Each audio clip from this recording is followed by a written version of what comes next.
जय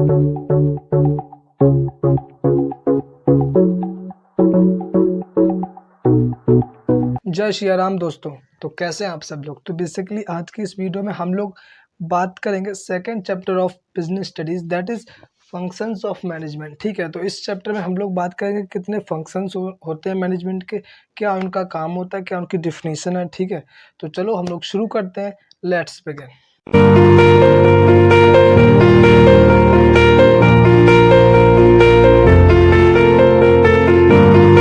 तो इस चैप्टर में हम लोग पढ़ेंगे फंक्शंस ऑफ मैनेजमेंट, जो कि सेकंड चैप्टर है बिजनेस स्टडीज़ का। इससे पहले हम लोगों ने मैनेजमेंट एंड उसके जो फीचर्स, इंपॉर्टेंस जो भी है, वो सब चीज़ों के बारे में पढ़ा था कि क्या नेचर है, क्या चीज़ें हैं मैनेजमेंट में। तो ये सेकंड चैप्टर है, इसमें हम लोग पढ़ेंगे फंक्शंस कितने होते हैं, यानी कि जो प्रोसेस होता है मैनेजमेंट का, एक गोल प्लानिंग करने से लेकर गोल अचीवमेंट तक, तो वो क्या प्रोसेस होता है। तो उसमें मैनेजमेंट के 5 फंक्शंस दिए गए हैं। तो मैनेजमेंट का जो पहला फंक्शन होता है दैट इज़ प्लानिंग। बात करी गई कि मैनेजमेंट के कितने फंक्शंस होते हैं। There are 5 functions of management. First is planning, organising, staffing, directing and controlling. ठीक है, तो फर्स्ट फंक्शन जो आता है प्लानिंग। तो प्लानिंग से ही आपको समझ में आता है कि प्लानिंग का मतलब क्या होता है कि टू प्लान, कि चीज़ों को प्लान करना, यानी कि चीज़ों को पहले सोचना, उनके बारे में इवैल्यूएशन करना। ठीक है, सिलेक्शन करना आपका जो भी ऑब्जेक्टिव है उसके लिए, उसके बाद अपने काम को करना। सो प्लानिंग में हम लोग क्या करते हैं, प्लानिंग में हम लोग फ्यूचर के लिए सोचते हैं कि आगे हमको क्या करना है। ठीक है, पास्ट में जो हमको करना था वो हमने सोच लिया, कर लिया, ख़त्म। अब हम आज जो कर रहे हैं उसका हमने प्लानिंग कल किया होगा। जैसे कि लेट सपोज़ कि आज मैं आपको ये क्लास आपके लिए मैं दे रहा हूँ, आपको मैं आज ये वीडियो अपलोड कर रहा हूँ आपके लिए, तो इसका मैंने प्लान कल किया होगा या परसों किया होगा कि मुझको ये वीडियो बनानी है। ठीक है, आपको देनी है। ठीक है, लेकिन अब हम आगे जो करेंगे उसका प्लान हम लोग आज करेंगे। और प्लानिंग इसलिए हम लोग कब करते हैं, अपने फ्यूचर के लिए। आज हमने जो किया उसका प्लान हमने कल कर लिया। ठीक है, अब एज़ द प्रेजेंट कोई प्लान करता नहीं है। ठीक है, एट द प्रेजेंट तो हमको वर्क करना है। ठीक है, प्लान हम कब करते हैं, फ्यूचर के लिए करते हैं कि हमको आगे क्या करना है। तो planning is what, planning is what is to be done. Planning क्या है, प्लानिंग ये बताता है हमको कि हमको करना क्या है। Planning is the selection of objectives, policies, programmes. ठीक है, हमारे जो भी पॉलिसीज़ हैं, प्रोग्राम्स हैं, प्रोसीजर्स हैं कि हमको क्या करना है, किस तरह करना है, कहाँ पे करना है, क्या चीज़ें सही हैं हमारे ऑब्जेक्टिव के लिए। ठीक है, उनको लेना, जो चीज़ सही नहीं है उनको हटा देना। ऐसी चीज़ें प्लानिंग हमको बताता है कि जो हमारे ऑब्जेक्टिव के लिए अच्छी हैं उनको हमको सिलेक्ट करना चाहिए, जो सही नहीं है उनको हटा देना चाहिए। प्लानिंग एक बेसिक क्या है, प्लानिंग एक हमारा जो गोल है उसको अचीव करने के लिए हमें एक कह सकते हैं कि एक परफ़ॉर्मा बना के दे देता है कि क्या चीज़ें सही हैं, क्या चीज़ गलत है, क्या करना चाहिए, क्या नहीं करना चाहिए, हमारे फ्यूचर में हमारे साथ क्या हो सकता है। ठीक है, तो हमारे प्लान करने से हमारे जो रिस्क वगैरह होते हैं वो कम हो जाते हैं। ठीक है, तो planning is a method of think before work. ठीक है, हम अपने काम करने से पहले सोचते हैं, वही प्लानिंग है। लेट्स एक एग्जांपल ले लेते हैं। लेट्स सपोज़ कि आपको कहीं बाहर घूमने जाना है। ठीक है, आप 4 दोस्त हैं, आपको कहीं बाहर घूमने जाना है, तो आपने प्लान कर लिया कि हमको वहाँ जाना है, वहाँ जाके उस होटल में रहना है, फिर वहाँ घूमना है, वहाँ घूमना है, फिर वहाँ जाना है। तो इसको हमने प्लान कर लिया, तो इसको हमें पता चल गया इसकी वजह से कि हमको आगे जाके क्या करना है, जिससे हमें कोई कन्फ्यूज़न नहीं होगा कि हमको क्या करना है, क्या नहीं करना है, कहाँ जाना है, कैसे किस काम को करना है। ठीक है, तो प्लान करने से बेसिक हमको पता चल जाता है कि हमको करना क्या है। ठीक है, हमारी हेल्प हो जाती है, जिससे कि हमारा गोल जो है उसको अचीव करने में हमको हेल्प मिलती है। Planning is what, planning is where is to be done, what is to be done, by whom is to be done and how is to be done, कि हमको क्या करना है, कैसे करना है, कहाँ करना है और किसके द्वारा हमें अपना काम करवाना है, दैट इज़ प्लानिंग। ठीक है, फिर आता है ऑर्गेनाइजिंग। ऑर्गेनाइजिंग का मतलब क्या होता है, ऑर्गेनाइजिंग का मतलब होता है अरेंजमेंट ऑफ अ सिस्टम, यानी कि आपका जो काम है उसको अरेंज कर देना एक सिस्टमैटिक वे में। ठीक है, आपके यानी ऑर्गेनाइजेशन का आपने पहले गोल बनाया, गोल बनाने के लिए आपने प्लान कर लिया कि हमको करना क्या है, किस तरह से करना है। ठीक है, उसके बाद आपकी जो एक्टिविटीज़ हैं, आपने अपने एक जो गोल है, आपका जो बिज़नेस है, आपने उसकी एक्टिविटीज़ को डिटरमाइन किया कि क्या-क्या एक्टिविटीज़ हैं, किस तरह की हैं। फिर उन एक्टिविटीज़ को ग्रुप कर देना जो कि एक सिमिलर नेचर की सिमिलर डिपार्टमेंट्स और एक सिमिलर इंटरेस्ट की जो भी एक्टिविटीज़ हैं, उनको ग्रुप कर देना, ठीक है, दैट इज़ ऑर्गेनाइजिंग, यानी काम को बाँट देना। अभी तक तो काम हमने बस सोचा था, एक कॉपी पर था, अब हमने उसको बाँट दिया है कि जिस पे कि लोग आके काम कर सकें, दैट इज़ ऑर्गेनाइजिंग, यानी कि काम को डिवाइड कर देना। Delegation of authority and responsibility, यानी कि अथॉरिटी का मतलब होता है कि राइट टू टेक डिसीजंस, यानी कि जो पावर होती है जिससे कि हम कोई डिसीजन ले सकते हैं, उसे कहते हैं हम लोग अथॉरिटी। और रिस्पॉन्सिबिलिटी का मतलब क्या होता है, जिम्मेदारी, ऑब्लिगेशंस जो होती हैं उनको हम बोलते हैं रिस्पॉन्सिबिलिटीज़। तो आपने जो एक्टिविटीज़ डिफाइन करी हैं, आपने जो एक्टिविटीज़ को डिटरमाइन किया है, उन एक्टिविटीज़ को पहले ग्रुप कर देना, फिर उनको डेलीगेट कर देना, उनको एलोकेट कर देना लोगों को, कि ये बता देना कि तुम्हारी क्या रिस्पॉन्सिबिलिटी है, तुम्हारी क्या अथॉरिटी है, तुम्हें क्या काम करना है, किस तरह से करना है। So that is organising. So organising का मतलब होता है, organising is the process of identifying and grouping activities, यानी कि जो भी आपकी एक्टिविटीज़ हैं उनको आइडेंटिफाई करना, उनको ग्रुप कर देना। आपकी जो एक ऑर्गेनाइजेशन में जो भी रिस्पॉन्सिबिलिटीज़ अथॉरिटी हैं उनको डेलीगेट कर देना, एलोकेट कर देना, और stabilising a relationship, a good relationship between the workers and, ठीक है, कि आपके जो भी वर्कर्स हैं उनको डेलीगेट कर देना अथॉरिटी, रिस्पॉन्सिबिलिटी, और उनको साथ एक अच्छा रिलेशनशिप बना के चलना जिसके साथ वो अच्छे से काम कर सकें, ठीक है, अपने गोल को अचीव करने के लिए। That is organising. Organising is a dividing of work, dividing of activities, delegating responsibilities and authority. फिर आता है स्टाफिंग। स्टाफिंग का मतलब ही आता है कि स्टाफ, कि काम को हमने पहले प्लान कर लिया, फिर ऑर्गेनाइज भी कर लिया, अब वहाँ पे काम करेगा कौन, काम करेंगे लोग। एक ऑर्गेनाइजेशन जो बिजनेस है वो लोगों से चलता है, ठीक है, तो उनको रिक्रूट करना, उनको सेलेक्ट करना, उनको ट्रांसफ़र देना, ये सब चीज़ें आती हैं स्टाफिंग है, स्टाफ डिपार्टमेंट में, ठीक है। तो स्टाफिंग का मतलब यही होता है बेसिकली, कि staffing is the process of selecting people, ठीक है, ट्रांसफरिंग पीपल, रिक्रूट सभी को करना, तो ये सब आ जाता है स्टाफिंग में, ठीक है।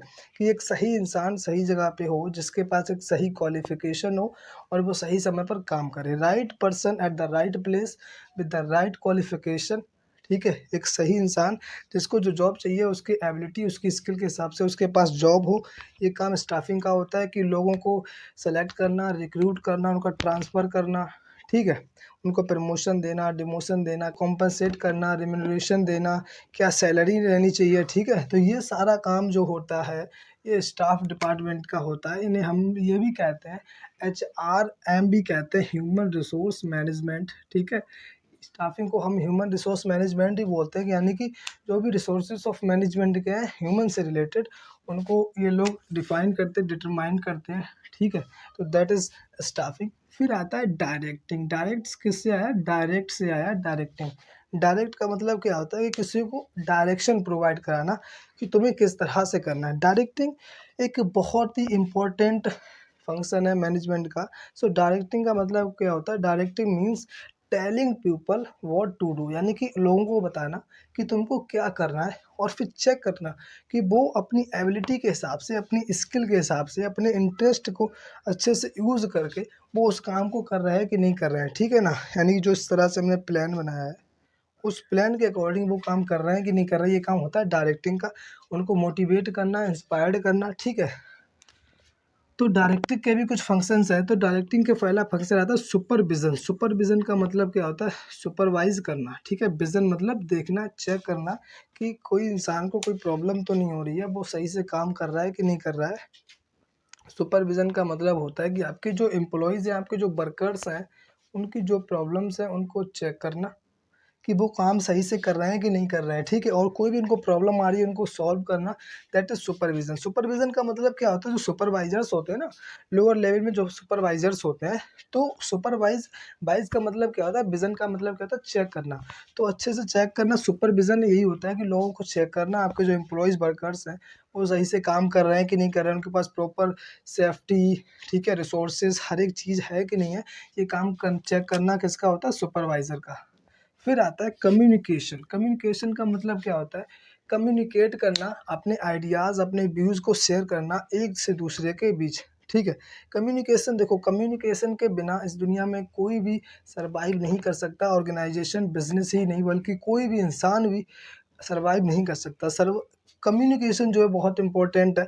कम्युनिकेशन का मतलब क्या होता है? Communication is the process of sharing ideas and views information between one people to another. एक दूसरे इंसान के बीच, एक ये इंसान है, एक ये इसके बीच जो कम्युनिकेशन, जो आइडियाज़ इसके जो हैं वो हम लोग ओरली और रिटन में हम लोग अपने शेयर करते हैं, वो कम्युनिकेशन कहते हैं। क्योंकि अगर कम्युनिकेशन नहीं होगा तो कोई भी इंसान पता ही नहीं कर पाएगा कि ये कहना क्या चाहता है, क्या हमको करना चाहिए, क्या नहीं करना चाहिए। तो कम्युनिकेशन बहुत ही इंपॉर्टेंट है एक ऑर्गेनाइजेशन में।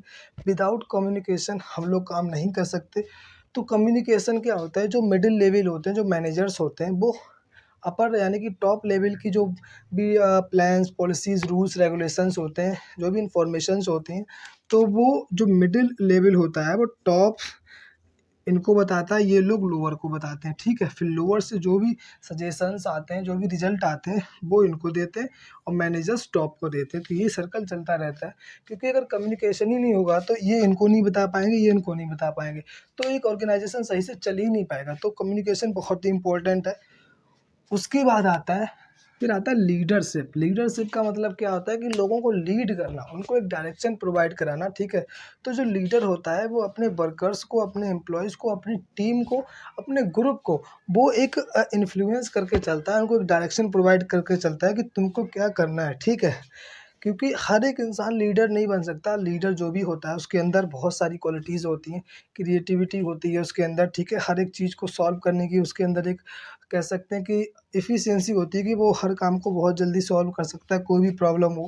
क्रिएटिविटी होना बढ़िया, उसका एकदम विज़न बहुत अच्छा है, thought process, mindset, intelligence, brilliant, हर एक क्वालिटी उसके अंदर होती है। क्योंकि हर एक बंदा किसी भी इंसान को इन्फ्लुएंस नहीं कर सकता, ठीक है। तो लीडरशिप का मतलब होता है उसको लीड करना, उसको डायरेक्शन प्रोवाइड कराना कि तुमको क्या कैसे करना है, ठीक है। फिर आता है मोटिवेशन। मोटिवेशन का क्या मतलब होता है? प्रेरित करना, ठीक है। मोटिवेशन एक कह सकते हैं कि इनर इनर इनकरेजमेंट है एक इंसान का, कि जब कोई आपका वर्कर एम्प्लॉयज़ जो डिमोटिवेट हो जाता है किसी भी कंडीशन की वजह से, तो उनको मोटिवेशन प्रोवाइड कराना, उनको मोटिवेट करना, उनको एप्रिसिएट करना, रिवॉर्ड देना।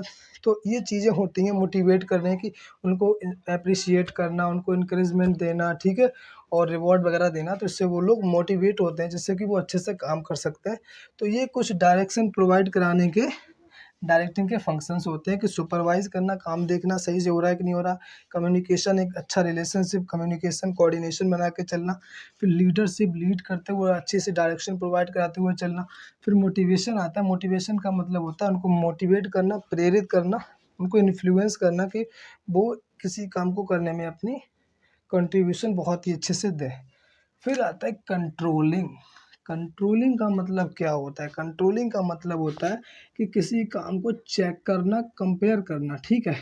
कंट्रोल करके रखना कि प्लानिंग भी हो गई, ऑर्गेनाइजिंग भी हो गई, स्टाफिंग हो गई, डायरेक्टिंग भी हो गई, कि हमने प्लान भी कर लिया, काम को भी बाँट दिया, लोग भी आ गए, अब उनको बता भी दिया करना क्या है, काम भी हो रहा है, ठीक है। अब चेक भी तो करना है कि ऐसा थोड़ी ना हमने बता दिया काम कर रहे हैं, बस हमें मतलब ही नहीं है, बस काम हो रहा है, बस छोड़ दिया है भगवान भरोसे। ऐसा थोड़ी ना, हमको काम भी तो चेक करना है ना कि as per the way of plan काम कंप्लीट हो रहा है कि नहीं हो रहा है, पूरा हो रहा है कि नहीं हो रहा है, कोई रिसोर्सेज ज़्यादा वेस्ट तो नहीं हो रहा है, कहीं पे कोई चीज़ की ओवरलैपिंग तो नहीं है। हर एक चीज़ चेक करना कंट्रोलिंग के हाथ में होता है। तो ये कुछ फंक्शंस थे ऑफ मैनेजमेंट के, यानी कि हम प्रोसेस बोल सकते हैं कि यहाँ से हमने शुरू किया, ठीक है, यहाँ पे आके फिनिश कर दिया, यहाँ पे हमारा गोल अचीव हो जाएगा अगर बढ़िया सा हमने जो फंक्शंस हैं उनको अच्छे से यूज़ किया होगा, अपने रिसोर्सेज को, अपने पीपल्स को, हर एक चीज़ को अच्छे से यूज़ किया होगा, अच्छे से यूटिलाइज़ किया होगा, तो हमारा जो गोल है वो बहुत ही अच्छे तरीके से अचीव हो जाएगा। तो ये थे फंक्शंस ऑफ मैनेजमेंट। और एक टॉपिक और रह गया है, नेक्स्ट क्लास में उसके बारे में भी हम कवर कर लेंगे, जो कि है कोऑर्डिनेशन। उसके बाद ये चैप्टर भी फिनिश हो जाएगा, फिर हम बढ़ेंगे नेक्स्ट चैप्टर की ओर। फिर तो चलो हम लोग चलते हैं, बढ़िया से इसको पढ़ लेना, समझ लेना, और पीछे भी पढ़ाया उसको भी रिवाइज़ कर लेना, और अच्छा लगा हो तो कमेंट कर देना, फीडबैक देना कि आपको क्लास समझ में भी आ रही है कि नहीं आ रही है।